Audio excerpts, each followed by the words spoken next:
নমস্কার বন্ধুরা, আবারও একটি নতুন ভিডিও নিয়ে আমি বৃষ্টি চলে এলাম আপনাদের মাঝে। আমি যাব হচ্ছে মুদি দোকানে।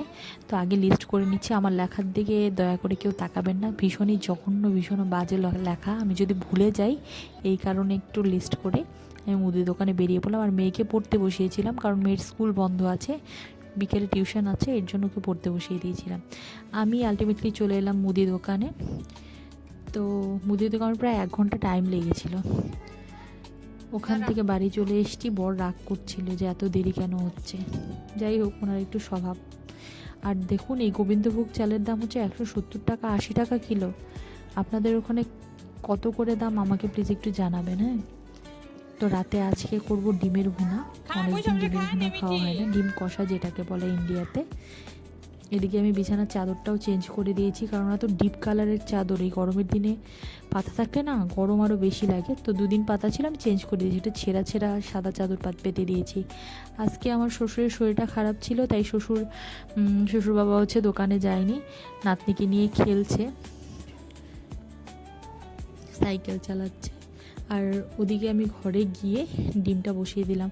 আমার শ্বশুরবাবা আজকে ডিম খাবে না, কারণ ওনার পেটটা খারাপ করেছে। তো আমি আমার মেয়ে আর বরের জন্য ডিম নিলাম। ওদিকে আবার আরেকটা কাহিনী হয়েছে। ওদিকে যে আমার বরেরও শরীর খারাপ করেছে অফিসে, সেটা কিন্তু আমি জানতাম না, বাড়িতে আসার পর জানতে পেরেছি। আলটিমেটলি ডিম আমি, আমার বর, আমার শ্বশুর কেউই খাইনি, শুধু আমার মেয়েটা খেয়েছে।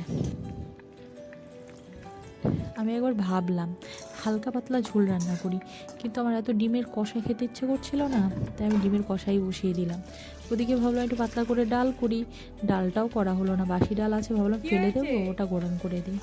যাই হোক, আমাদের কেউই রাতের ডিম দিয়ে ভাত খাওয়া হয়নি। আমার শাশুড়ি ডাল দিয়েছিল, বরকে ওটা খাইয়ে দিয়েছিলাম, আর আমি চিড়ে কলা খেয়ে শুয়ে পড়েছিলাম। এদিকে মেয়েকে পড়তে দিয়েছি।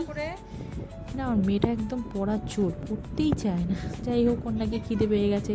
পড়া দেখলে বাচ্চাদের খিদে পায়, হাগু পায়, হিসু পায়, ওরকম আমার মেয়ের আর কি হিসু পেয়ে গেছে, খিদে পেয়ে গেছে, কান্না করছিল। ওকে ডিম দিয়ে ভাত খাইয়ে দিলাম। এটা হচ্ছে পরের দিন সকালের ভিডিও, মানে রোববারের সকালের ভিডিও। ও মাংস নিয়ে এসেছিলো।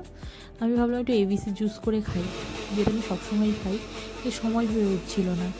তো এদিকে আমি মানে একটু মশলা ব্লেন্ড করে নিলাম, আর হালকা মশলা দিয়ে করার চেষ্টা করছি। আর আমি সবসময় লাল লঙ্কা দিয়েই রান্না করি, কিন্তু যেহেতু ডাক্তার আমাকে লাল লঙ্কাটা আর মশলা অ্যাভয়েড করতে বলেছে, আমি চেষ্টা করছি কাঁচা লঙ্কা, তারপর টুকিটাকি মশলা দিয়ে করার জন্য। ওদিকে আমার মেয়ে আর ড্রয়িং ক্লাসে গেছিলো, চলে এলো ড্রয়িং ক্লাস থেকে।